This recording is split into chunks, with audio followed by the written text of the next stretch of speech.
Vous êtes professeur des universités, vous enseignez notamment à l'université Nice Antiopolis. Merci aussi de nous faire l'amitié de venir nous parler de l'éducation et de l'instruction. Avant de poursuivre, je vous convie ainsi que nos chers amis téléspectateurs à suivre ce sujet qui illustrera l'importance de l'éducation dans la tradition islamique. Vous êtes professeur des universités, vous enseignez notamment à l'université Nice Antiopolis. Merci aussi de nous faire l'amitié de venir nous parler de l'éducation et de l'instruction.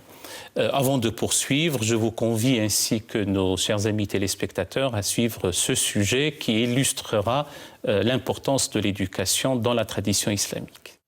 Bismillahirrahmanirrahim.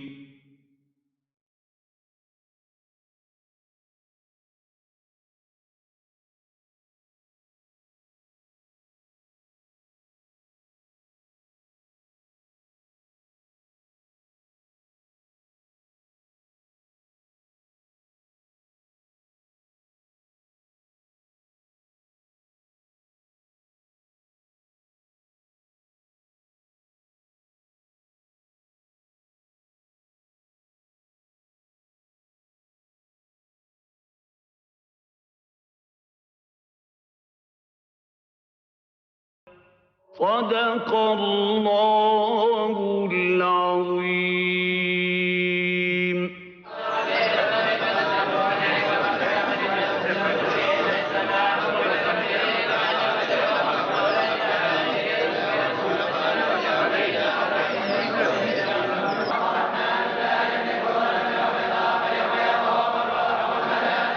Dès le début de l'ère islamique, l'acquisition du savoir, l'apprentissage et l'étude des sciences font partie des obligations religieuses primordiales pour les musulmans.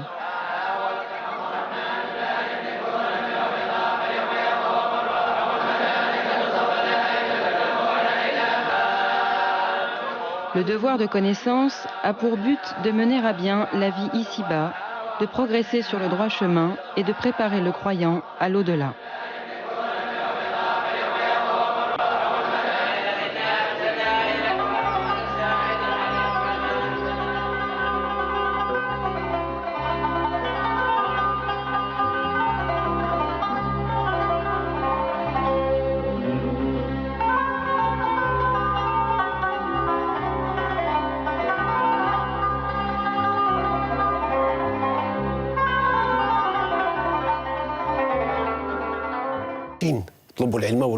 Donc cette demande, elle est min al-mahd ila al-lahd, c'est-à-dire du berceau au tombeau. La connaissance ou l'éducation en quelque sorte, parce que tout repose. L'homme, c'est d'abord une conscience. Et par quoi elle est nourrie, cette conscience? C'est l'éducation, qu'elle soit une éducation, je dirais, livresque ou une éducation spirituelle. C'est sur l'éducation que repose la singularité de chaque être.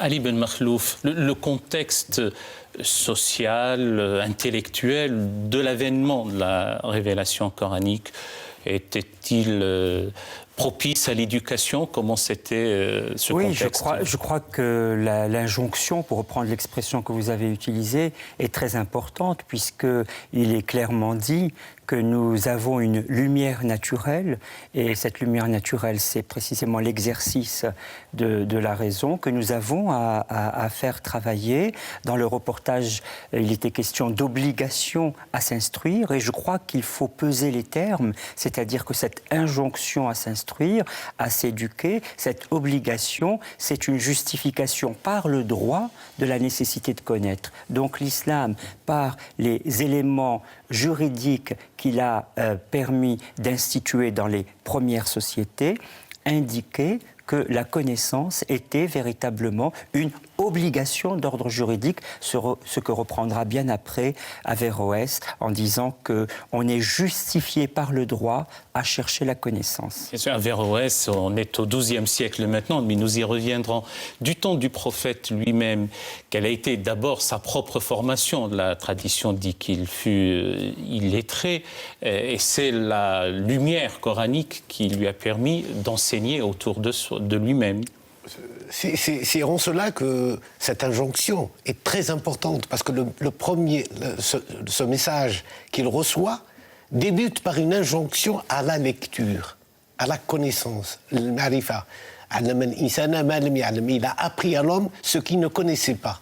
Donc, c'est à travers la connaissance qu'on se réalise. Sauf qu'ici... Vous faites référence au tout premier verset. Premier verset. Donc, cette révélation mohammedienne commence par une injonction à la connaissance, à l'éducation.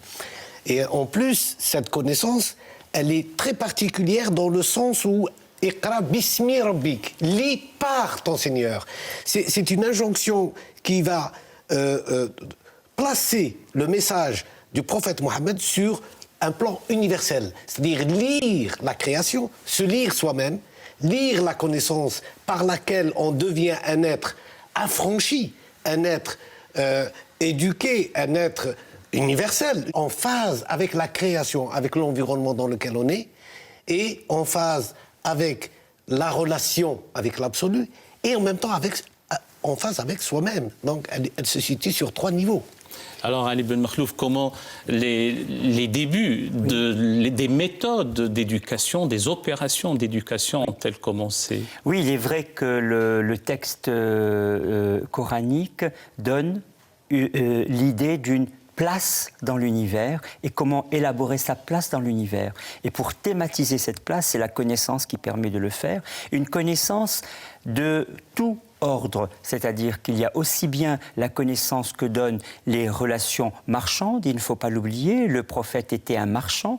Je crois qu'on déconnecte trop la réception du message coranique de son histoire de marchand qui a été un peu partout dans l'univers de la péninsule arabique, et il a collecté beaucoup de savoir empirique, et ce savoir empirique s'est trouvé conforté, repris à une autre échelle, à savoir l'échelle du savoir inspiré, de la parole précisément coranique. Et je crois qu'il ne faut jamais partir sur une exclusive d'une forme de savoir aux dépens d'une autre. Vous parlez des méthodes, il y a la méthode empirique, il y a la méthode théorique de thématisation, il y a la méthode de récitation dont a parlé le cheikh, et je crois qu'il faut précisément pluraliser les formes d'accès à la connaissance, et dès le début de l'islam, il y a cette pluralité d'accès à la connaissance. Et de ce point de vue-là, Cheikh Khaled Bentounes, puisqu'on a parlé de transmission du message révélé, quelle en a été sa réception auprès des fidèles et ceux qui l'ont reçu immédiatement? D'abord, quand on regarde Médine, cette première cité de l'islam, cette première État, qu'est-ce qui nous frappe? La première chose qui nous frappe, c'est que, d'abord, il y a une égalité entre tous. Et même les non-musulmans, puisque les juifs eux-mêmes vont avoir leur place à travers le hilf qui va être fait, le hilf de Médine, qui est le premier acte politique qui va asseoir la société plurielle, qu'on appelait la Umma Nabi, dont faisaient partie les non-musulmans.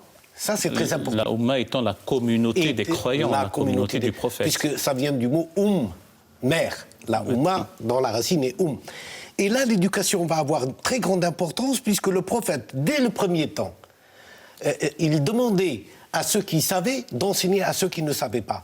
Et même certains prisonniers, qui étaient des Qurayshites, donc qui étaient contre le prophète, rachetaient leur liberté en enseignant aux autres l'écriture, l'art d'écrire. Donc l'importance, et on le voit aussi dans la gestion du temps du prophète, chose extraordinaire, qu'il avait laissé dans la semaine et dans la journée un moment pour l'éducation, où il éduquait ses compagnons.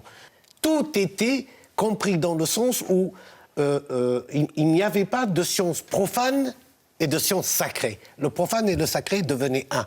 ou complémentaires. Ali Ben Makhlouf, les lieux de l'apprentissage du savoir, comment ça s'est institutionnalisé, l'éducation et son acquisition? Vous avez raison de placer l'éducation par rapport à des lieux, parce qu'il y a effectivement des endroits susceptibles de permettre une diffusion du savoir. Un savoir qui n'est pas diffusé n'est pas un savoir susceptible de donner lieu à une éducation. Donc il y a bien évidemment la mosquée au premier chef. Et je crois qu'il faut casser une opinion commune qui consiste à penser que la mosquée n'est là que comme un lieu de prière. La mosquée ne fut pas un lieu de prière. La mosquée fut un lieu où se dispensait le savoir, où il y avait des assemblées de grands savants qui, précisément, enseignaient la grammaire, enseignaient la théologie, enseignaient l'exégèse, enseignaient des choses fort diverses qui n'étaient pas simplement dévolues à la récitation coranique. Et je me permets de faire une analogie avec les Grecs. Leur gymnase n'était pas dévolu aux exercices du corps seulement. Le gymnase, c'était également le lieu polysémique de la connaissance. Et la mosquée est l'équivalent, toute chose égale d'ailleurs, du gymnase chez les Grecs. Averroès se permet de faire justement cette analogie en disant que le gymnase pour les Grecs, c'est précisément ce que représente la mosquée pour nous, un lieu polyvalent de transmission de la connaissance. Et puis il y a les médersas, c'est-à-dire les écoles qui vont être, elles, liées à la promotion d'une doctrine en vue de sa validation dans différents ordres de la connaissance. Il y a les médersas, précisément des différents parlers, le parler de Koufa, le parler de Basra, qui vont donner lieu à de codifications grammaticales différentes. Et je crois qu'il faut effectivement à chaque fois tenir ensemble les deux pôles. Le pôle des médersas, qui sont des éléments doctrinaux, et le pôle de la mosquée qui est polyvalente, à la fois dans sa fonction et à la fois dans sa fonction de transmission de la connaissance et de prière, et aussi dans l'exposé pluriel des différentes doctrines. Bien, et comme vous avez parlé de ces lieux de la transmission du savoir, vous avez évoqué Basra et Koufa, ces deux villes irakiennes. Je vous convie, ainsi que nos chers amis téléspectateurs, à suivre ce sujet signé toujours Mohamed Chenef, qui porte sur les maîtres et les savants, ainsi que les maisons dites les maisons de la sagesse. Regardez.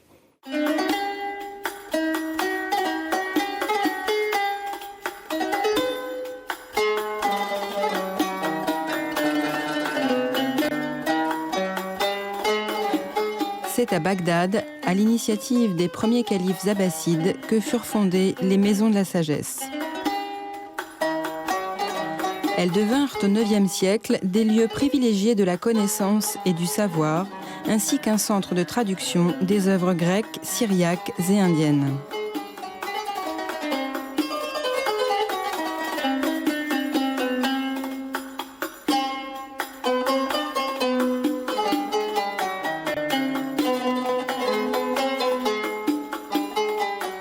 De grandes figures des mondes scientifiques, théologiques et philosophiques ont été les précurseurs et les fondateurs de courants rationalistes en islam.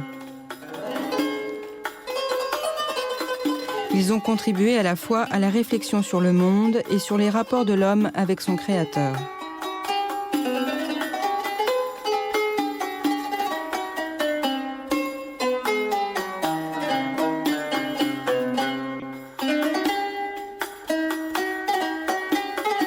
Le prophète a dit « Recherchez la science jusqu'en Chine s'il le faut ».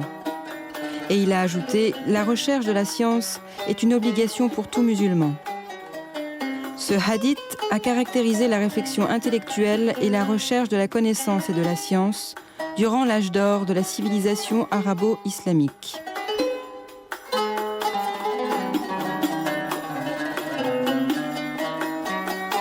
Une civilisation de la raison qui a permis de contribuer durant des siècles au progrès de l'homme ainsi qu'à l'émergence de l'humanisme d'expression musulmane.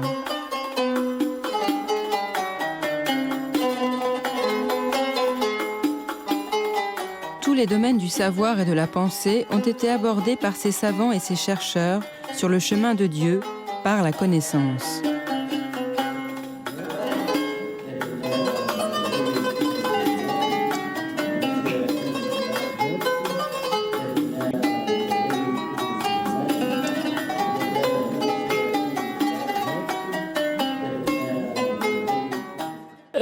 Cheikh Khaled Bentounes, vous vouliez réagir aux commentaires du sujet? Oui, par exemple, on vient d'entendre que le prophète, dans un des hadiths, mettait la science, ou mettait la connaissance, ou mettait l'éducation, comme dans l'ordre de l'obligation, c'est-à-dire en même temps que les 5 prières.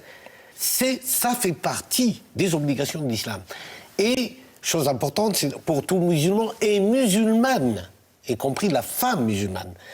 Et là, pour revenir au sujet qu'on vient de voir, le Beit al-Hikmah, donc cette maison de la sagesse, qui a été quand même, comment dirais-je, un creuset de la pensée universelle, parce qu'il y avait des musulmans dans leur diversité.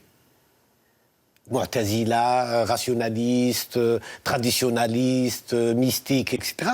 Mais en même temps, les autres traditions, y compris la tradition indienne, grecque, indienne, juive, chrétienne.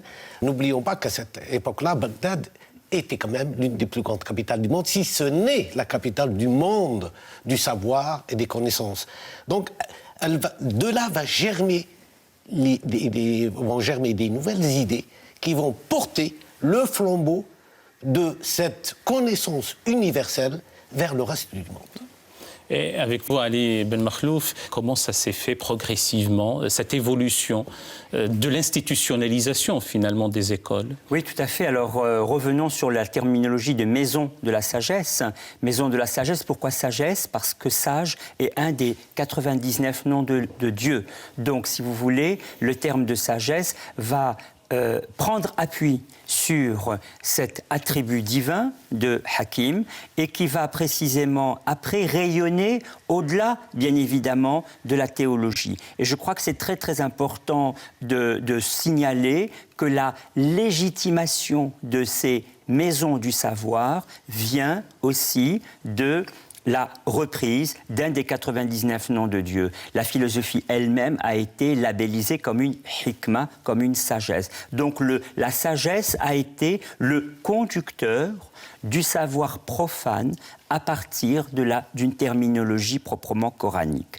Et je souligne un point important pour cette éducation qui va petit à petit se généraliser dans ces lieux, que c'est une éducation qui prend le médium de la langue arabe et pas spécialement le médium de l'élément ethnique ou de l'élément religieux. C'est l'arabe qui devient conducteur d'un savoir issu des Grecs, des Perses, des Indiens, des Chinois, et qui, petit à petit, va effectivement être institutionnalisé. Cela dit, vous savez, ce n'est pas un savoir démocratisé comme on le dit aujourd'hui, un savoir post-1789.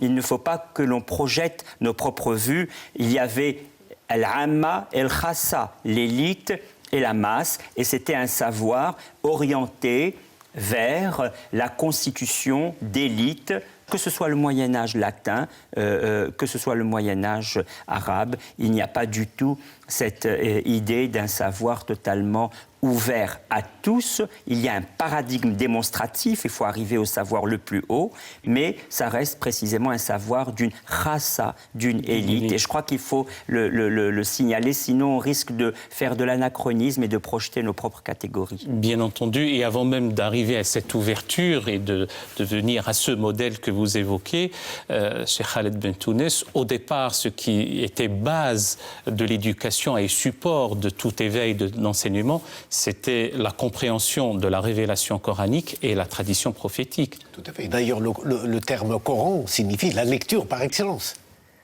Qira'a, c'est le verbe divin qui se lit par la bouche ou par la langue de l'être humain. Cette connaissance s'est répandue dans tous les territoires où l'islam est arrivé, que ce soit en Asie centrale, que ce soit jusqu'aux confins de la Chine, ou bien en Andalousie ou en Afrique noire. C'est le Coran qui va être, en quelque sorte, cette toile, comme on appelle aujourd'hui symboliquement la toile, cette toile qui va réunir ou unifier les savoirs et les connaissances des différents peuples, des différentes sociétés de l'époque. On a un minimum, un dénominateur commun qui va être le Coran, qui va être le fédérateur d'une pensée. Et la langue véhiculaire étant la langue arabe. Tout à fait. Non, et avec cette prolifération des écoles d'exégèse, il y a eu débats, rencontres à Ibn Makhlouf, ce qui était propice à l'émergence d'une réflexion et d'un savoir exégétique au départ. Exégétique au départ, parce qu'en fait, il y a un modèle du savoir traditionnaire, c'est-à-dire les premiers savoirs collectés, c'est les savoirs liés à la tradition prophétique, et donc il fallait interroger ceux qui ont connu les témoins et les compagnons du prophète. À partir de là, c'est un savoir traditionnaire pour établir une tradition qui s'est établie, mais cela s'est après généralisé au savoir profane. Et je crois que c'est très important, vous avez signalé le modèle de la lecture. Je crois que le modèle de la lecture doublé du savoir traditionnel, ce sont les deux éléments fondamentaux de la diffusion du savoir à partir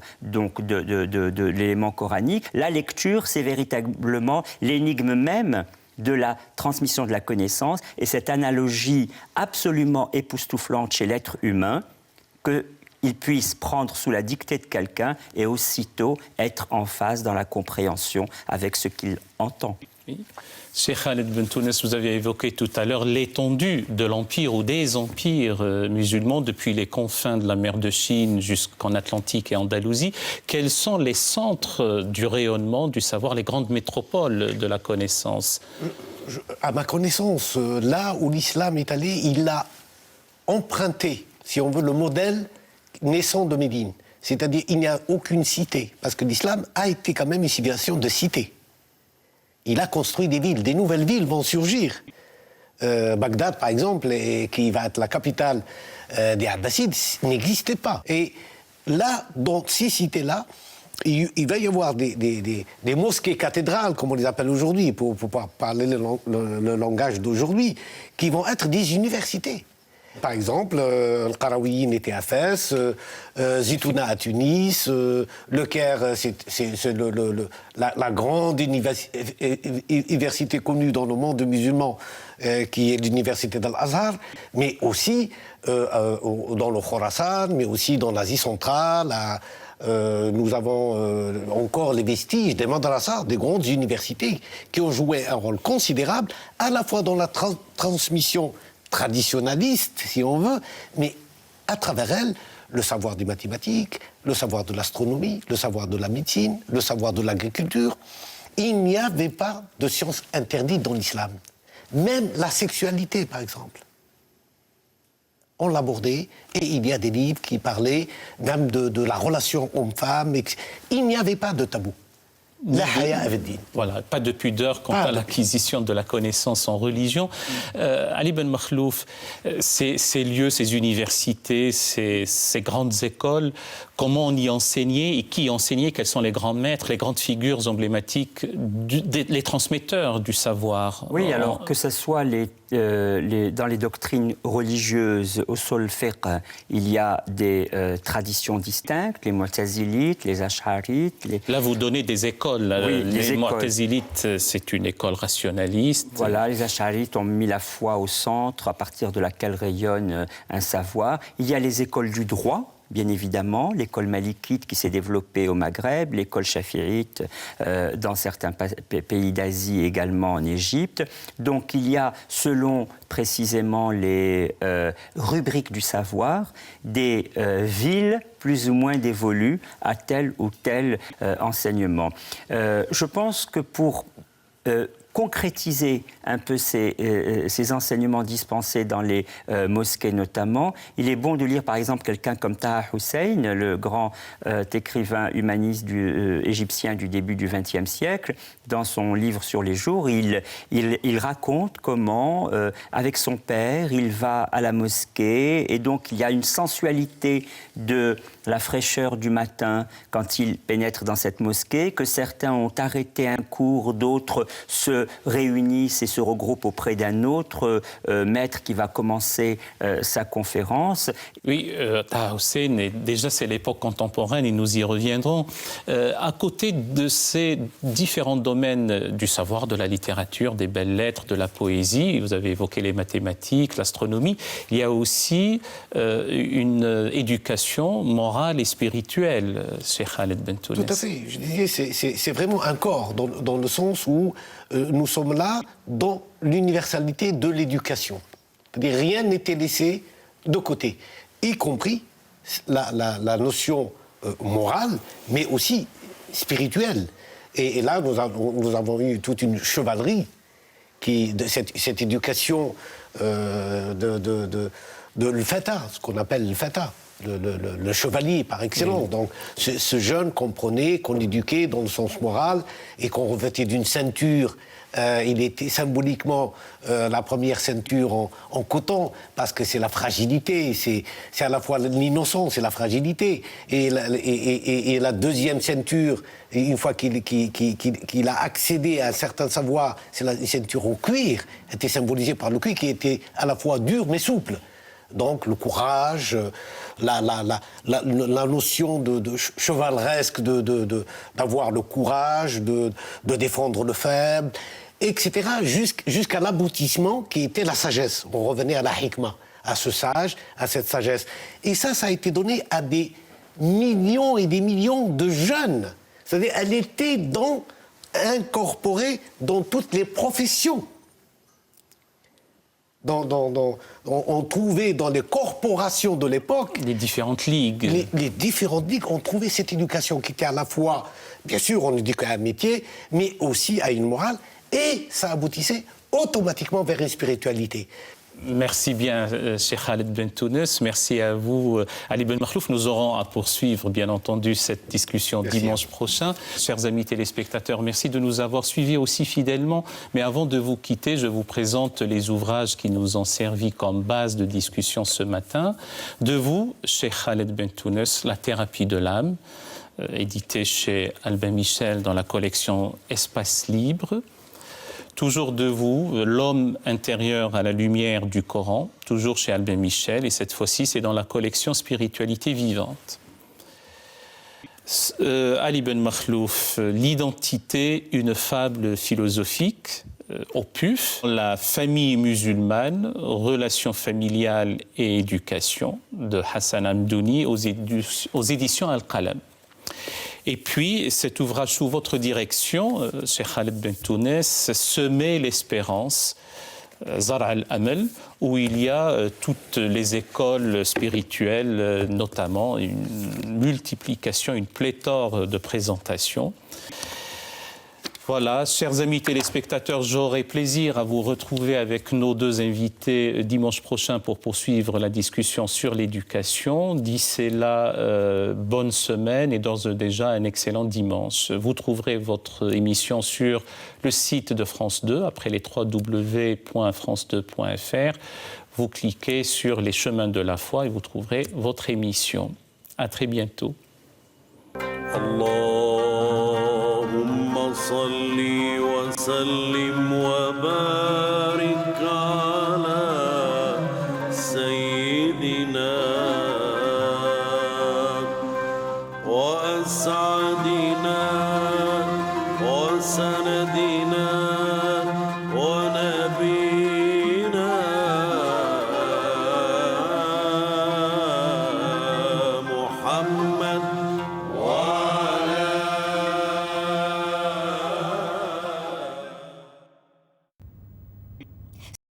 Dans la tradition musulmane, l'éducation est un élément constitutif de la foi et la quête du savoir, un devoir pour le croyant. Aujourd'hui, l'émission Islam nous invite à suivre le deuxième volet de Islam et éducation.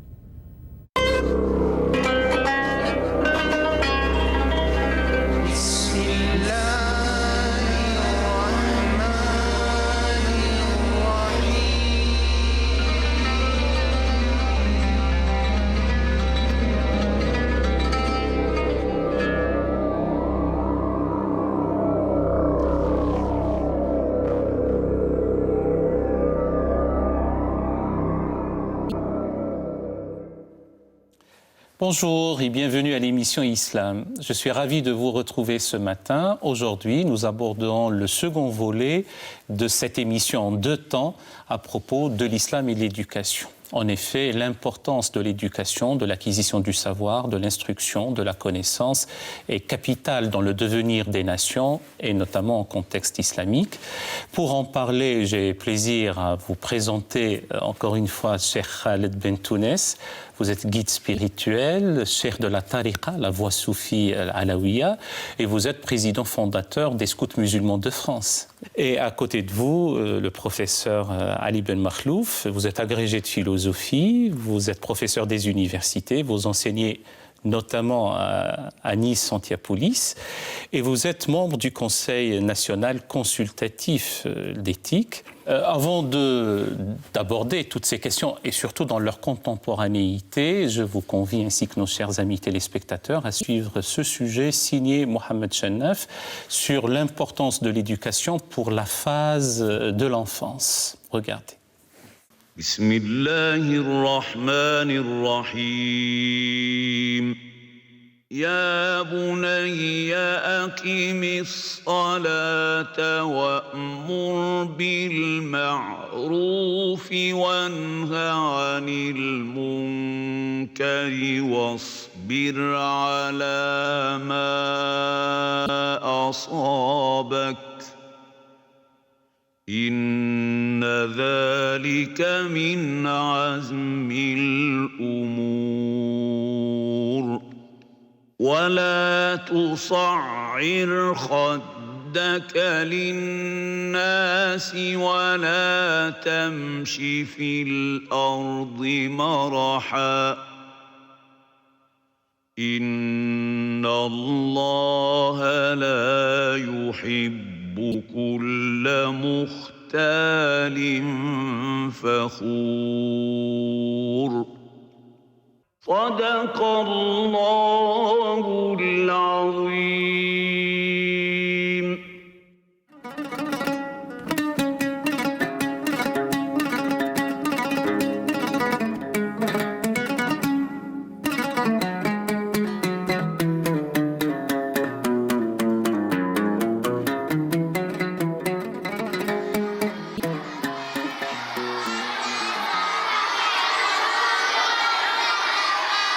L'éducation comme préparation du futur citoyen est d'une importance capitale dans le devenir des nations.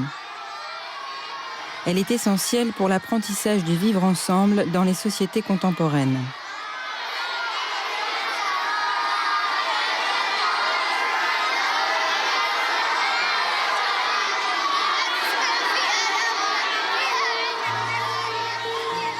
L'éducation commence d'abord au sein de la cellule familiale et se poursuit naturellement avec l'instruction et l'acquisition du savoir dans les institutions éducatives, tant religieuses que laïques.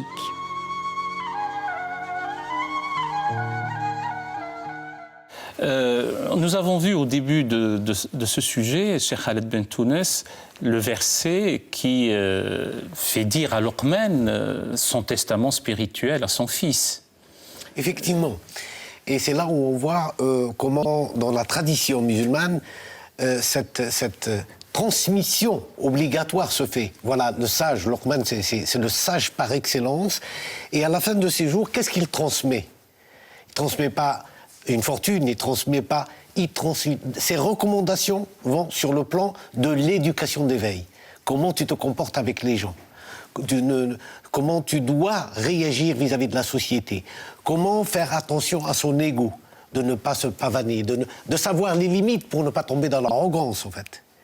Et c'est l'héritage à la fois pour son fils, mais pour tous les fils qui viennent, parce que Luqman, c'est pas dans la tradition musulmane, il est dans la tradition millénaire de toute la révélation prophétique. Donc, ce qui nous amène dans la continuité de cette transmission d'éducation, d'éveil. Avant de bourrer le crâne des gens, il faut nourrir leur conscience par une éducation qui les amène à un comportement direct dans la société. La responsabilité, à ne pas empiéter sur l'autre, ni par la liberté, ni par l'oppression, et par la tolérance. C'est-à-dire un homme né un homme, quand il a une conscience, par laquelle il peut respecter l'autre, cet autre qui est à la fois aussi son image. Parce que c'est l'autre qui nous renvoie à nous-mêmes. Qui sommes-nous? Nous sommes musulmans, juifs, chrétiens, athées, croyants, pas croyants. Mais qui nous dit qui nous sommes? C'est l'autre. Bien sûr. Et c'est cette recommandation de cette sagesse, symbolisée ici par Luqman, qui va traverser ce message, traverser le temps et être toujours d'actualité. On peut dire que Luqman nous parle encore jusqu'à aujourd'hui. Luqman nous parle toujours, c'est pris comme exemple pour tous les parents afin d'éduquer leurs enfants, de revenir sur cette référence scripturaire coranique à Ali Ben Makhlouf. Oui, je retiens du passage qui a été lu la formulation négative. Ne pas faire quelque chose. Et je crois que c'est beaucoup plus important que de dire de faire quelque chose. Faire quelque chose, c'est beaucoup plus dogmatique. Après tout, vous n'avez pas à dicter de comportement aux autres. Je crois que l'éducation négative qui ouvre au choix est beaucoup plus importante que l'éducation qui pointe ici ou là ce qu'il y a à faire. La formulation négative sera promue par des gens comme Montaigne, comme Jean-Jacques Rousseau dans d'autres contrées. Et je crois que moi je retiens de ces versets les indications négatives qui sont effectivement des indications d'ouverture parce qu'il n'y a pas d'éducation sans émancipation et certainement pas des éducations qui seraient en quelque sorte des façons de mettre le joug à quelqu'un. Ça ne marche pas. L'histoire montre que ça ne marche pas. Et dans la continuité de l'émission écoulée, où nous avons vu l'évolution à travers l'histoire, les centres d'éducation, les systèmes éducatifs, nous arrivons à notre époque contemporaine. Et chez Khaled Bentounes, comment ces lieux de connaissance et d'acquisition du savoir se présentent-ils maintenant ?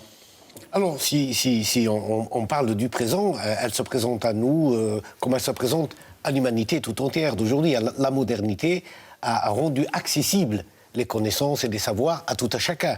Surtout aujourd'hui, à travers Internet, c'est encore une autre forme d'éducation qui est en train de se développer. Mais, je dis, il y a un mais. C'est-à-dire que cette éducation, est-ce qu'elle est juste dans sa façon de véhiculer un savoir amputé de sa partie, je dirais, conscience, de sa partie consciente. Donc, est-ce que c'est juste un savoir pour dominer, pour aller vers des technologies de plus en plus nouvelles, pour aller vers des savoirs de plus en plus qui nous enrichissent sur le plan matériel, mais qui nous appauvrissent sur le plan humain.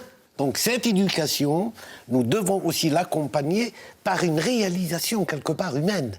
Donc aujourd'hui, nous avons un savoir qui se multiplie tous les 10 ans par des équations phénoménales dans tous les domaines. Mais sur le plan humain, est-ce qu'il y a un accompagnement? Est-ce que l'homme d'aujourd'hui est capable d'assumer le savoir technologique qu'il reçoit?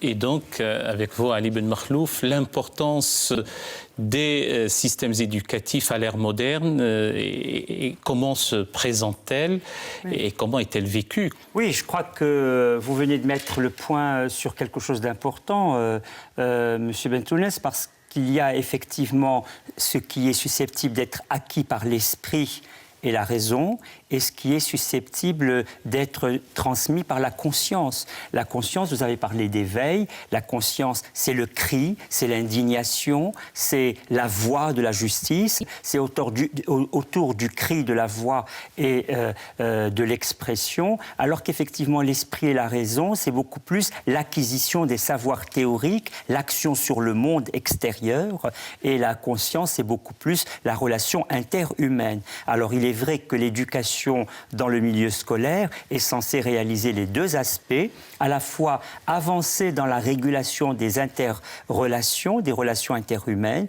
et avancer dans l'acquisition des savoirs transmis dans notre rapport au monde extérieur, botanique, astronomique, mathématiques, physique, etc. Et je crois que si on fait un pas dans un domaine sans le faire dans l'autre, on le paye d'une façon ou d'une autre. Alors en même temps, on ne peut pas tout faire peser sur les maîtres et les professeurs.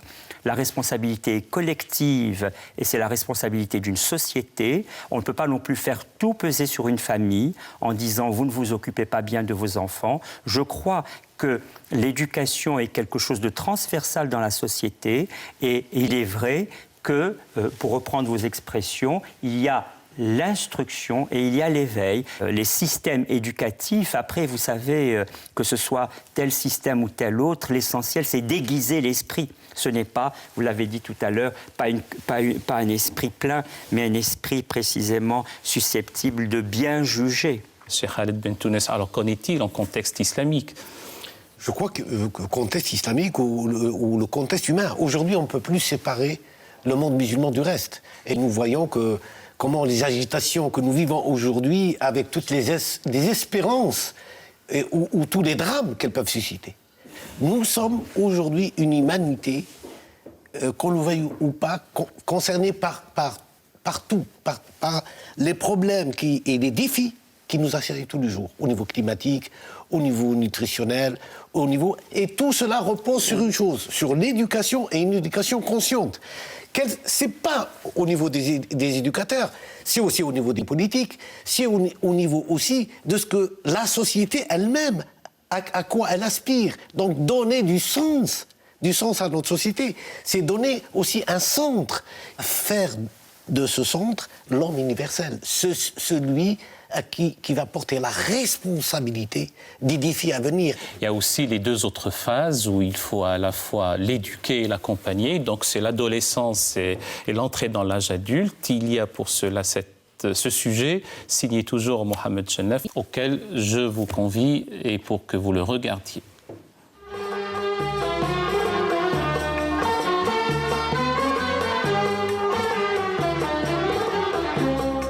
Dans le monde contemporain, ce sont les milieux scolaires, écoles, lycées ou universités qui dispensent le savoir et la connaissance tout en inculquant le sens civique.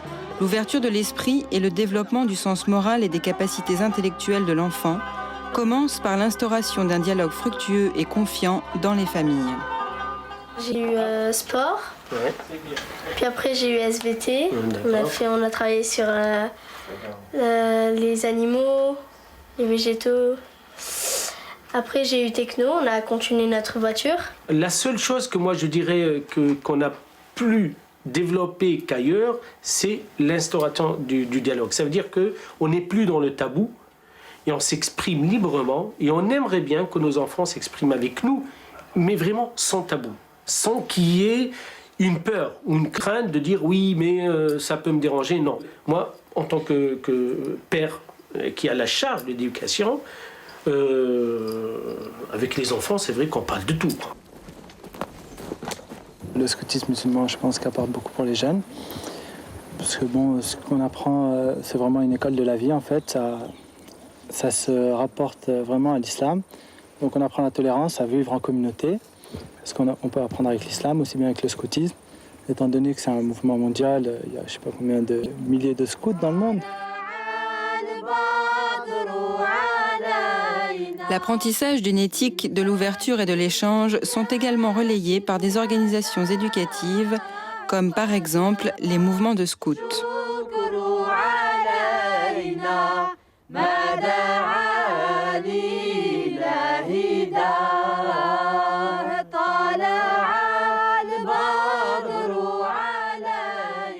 Nous avons vu les scouts musulmans. Vous êtes le fondateur du mouvement des scouts musulmans de France, Cheikh Khaled Bentounes. Oui, les scouts musulmans de France ont aujourd'hui plus de 20 ans. Nous sommes dans la 21e année et c'est un mouvement qui ne cesse de prendre de l'ampleur malgré le peu de moyens qu'il a. Vous savez que le scoutisme est basé sur le bénévolat et comme critère, c'est-à-dire éducatif et comme méthode, le scoutisme, c'est quand même l'école de la citoyenneté, de l'humanisme, de la responsabilité. C'est vraiment une vision du monde, une vision de la société, une vision de l'autre, comment échanger avec lui.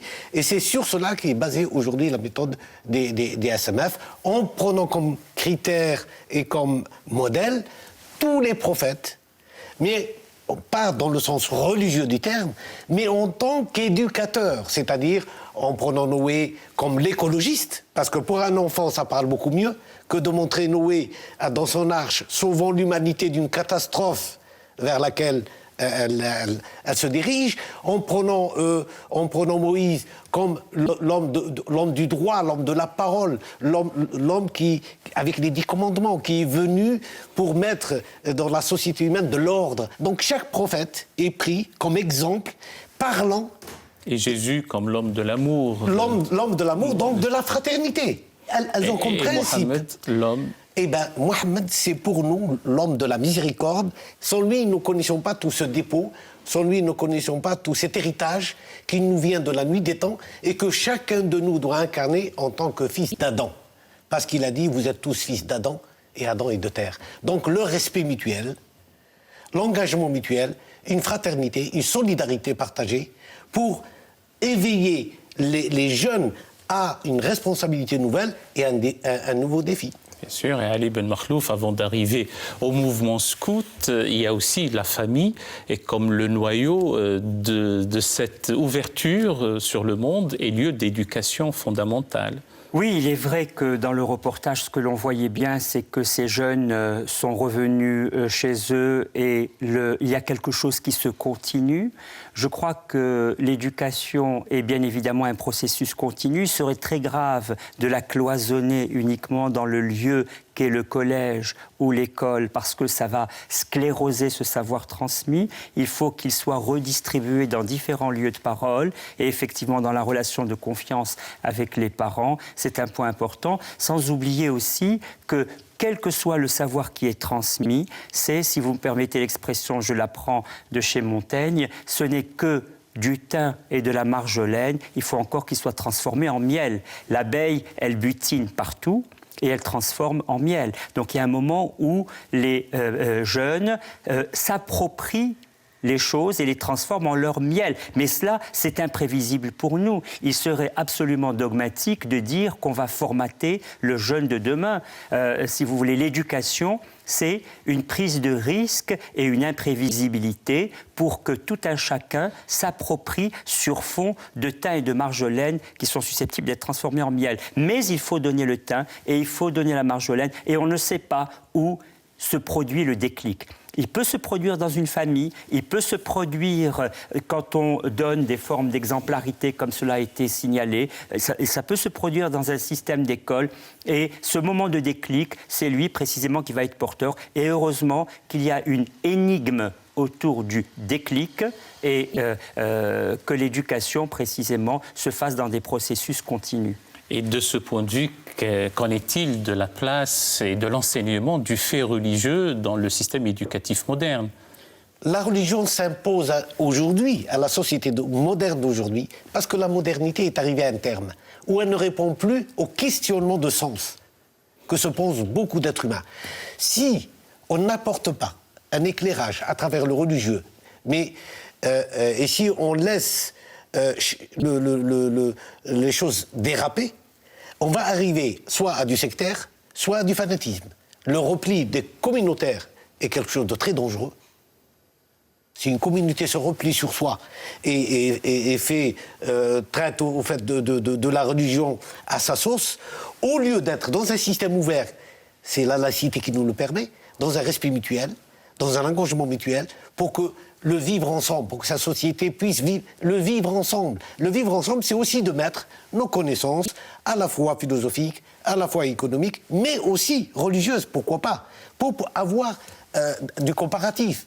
L'homme aime savoir comment les choses... J'ai rencontré beaucoup de gens qui me disent, grâce à cette émission, ils ont appris beaucoup sur l'islam.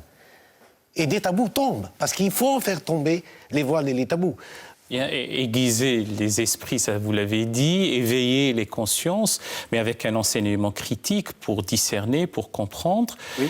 Y compris les questions religieuses. Oui. Est-ce qu'il en incombe aux systèmes éducatifs modernes, vous qui êtes professeur de philosophie, Ali Ben Makhlouf? Je pense qu'il est très très important qu'il y ait la possibilité, vous l'avez dit, de comparer sans égaler les différentes religions. Je crois que c'est très très important, mais qu'il y ait un enseignement religieux spécifique d'une religion aux dépens d'une autre, je trouve que c'est malheureusement catastrophique et ça a produit dans l'histoire des stigmatisations effroyables. De même, donc, je ne dirais jamais enseigner le fait religieux qui ne serait que l'islam ou essayer de savoir quelle est la place de l'islam. Il faut arrêter de stigmatiser, mieux vaut parler de la religion que de telle ou telle religion, et l'esprit critique commence par cette entrée générique vers le fait religieux.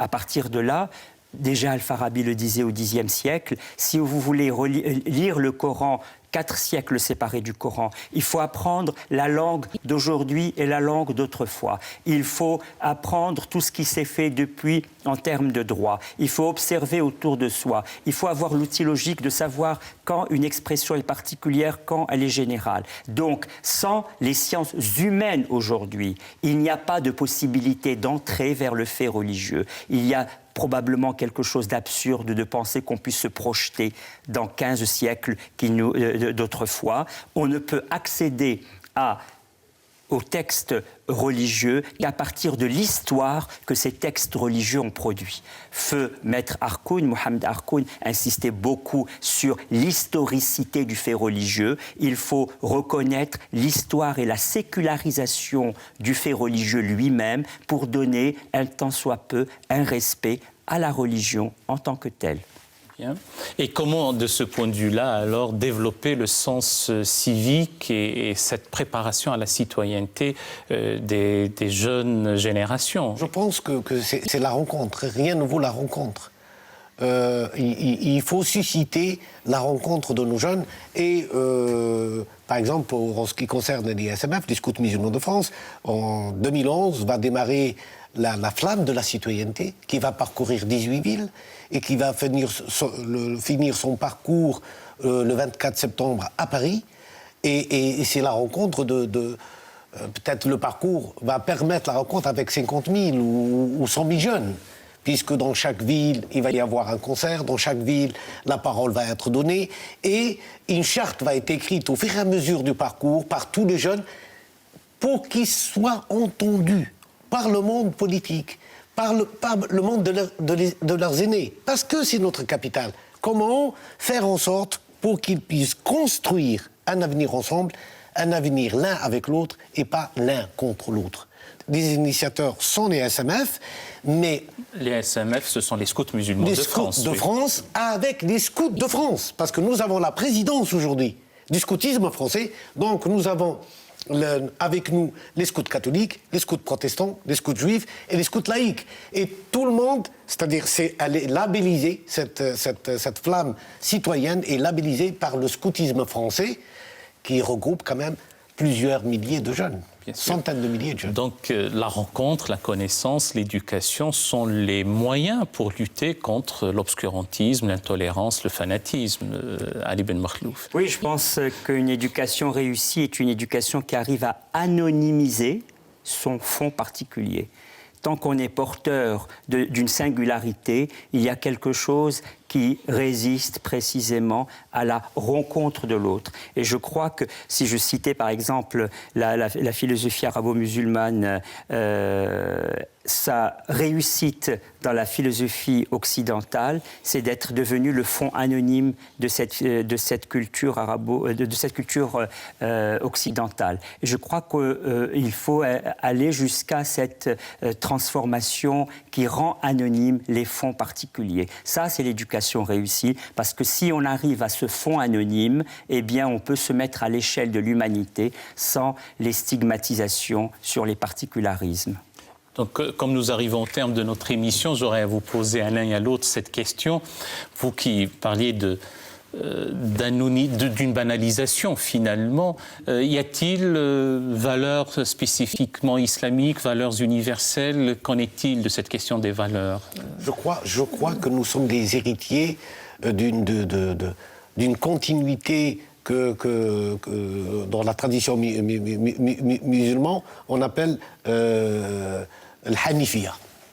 Le Hanifiya, c'est ce terme qui désigne cette religion primordiale, qui vient de la nuit du temps, et qui véhicule jusqu'à aujourd'hui, elle véhicule des valeurs partagées. Aujourd'hui, nous devons aller vers cet homme universel. Je ne pense pas que l'humanité peut survivre à ce conflit pyramidal. Nous devons revenir à cette notion du cercle qui nous met à égale distance du cercle, à égale distance de nous-mêmes, du centre du cercle, et dans un partenariat entre tous les points qui forment ce cercle, et qui est l'humanité. Et Ali Ben Makhlouf, y a-t-il des valeurs universalisables ou universelles et bien établies? Qu'en est-il de ce débat entre valeurs islamiques, valeurs universelles aussi? Je pense que c'est un processus dynamique que la promotion des valeurs communes, un processus dynamique, un processus interactif, et qu'il faut bien prendre en charge l'idée que nous sommes construits par des projets et des aspirations et non pas par des spécificités. Et je crois que interaction, dynamisme et promotion de la dignité humaine, je préfère d'ailleurs au mot de dignité humaine une forme de justice, la justice humaine. Vous parliez d'éducation et c'est notre émission, et il y a une éducation au regard sur l'injustice pour pouvoir éviter cette injustice. Je ne pense pas que vis-à-vis d'un enfant, on puisse se permettre juste des principes abstraits d'amour et de fraternité s'il n'y a pas une solidarité dans le mal, une solidarité dans la douleur, une solidarité dans l'injustice pour éviter ces situations-là. Cela fait partie de l'éducation. Eh bien, merci sur ces belles paroles. Nous arrivons effectivement au terme de notre émission. Je vous présente à vous, tout en vous remerciant de nous avoir suivis aussi fidèlement et pour votre assiduité, l'ouvrage qui nous a servi comme une base de discussion ce matin de Cheikh Khaled Bentounes, La thérapie de l'âme, chez Albin Michel, dans la collection Espace Libre.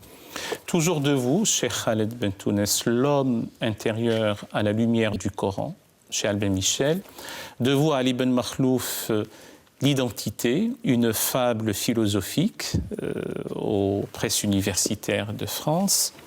Toujours de vous, le vocabulaire d'Averroès, Ali Ben Makhlouf, cette fois-ci aux éditions Ellipse. Et cette collection est dirigée par Jean-Pierre Zarader. Les écoles éducatives dans la civilisation islamique, cette fois-ci du 9e au 12e siècle, une préface de Gilbert Grand-Guillaume de cet ouvrage signé Habib Hafez aux éditions Éducation sans frontières. Journée de la solidarité humaine, l'invention de la tolérance, Averroès, Maïmonide, Las Casas, Voltaire et Lincoln, un ouvrage collectif sous votre direction, Ali Ben Makhlouf. Et l'ouvrage sur le soufisme, L'héritage commun, sous votre direction, Cheikh Khaled Bentounes, aux éditions Zeki Bouzid. C'est un ouvrage remarquable. Et on finit par la reconnaissance, sous votre direction, Ali Ben Makhlouf, aux éditions Le Fennec. Mesdames et messieurs, vous trouverez votre émission sur le site de France 2 après les www.france2.fr. Vous allez sur les chemins de la foi et vous trouverez l'émission d'aujourd'hui. D'ores et déjà, bon dimanche, excellente semaine et à très bientôt sur France 2. اللهم صل وسلم وبارك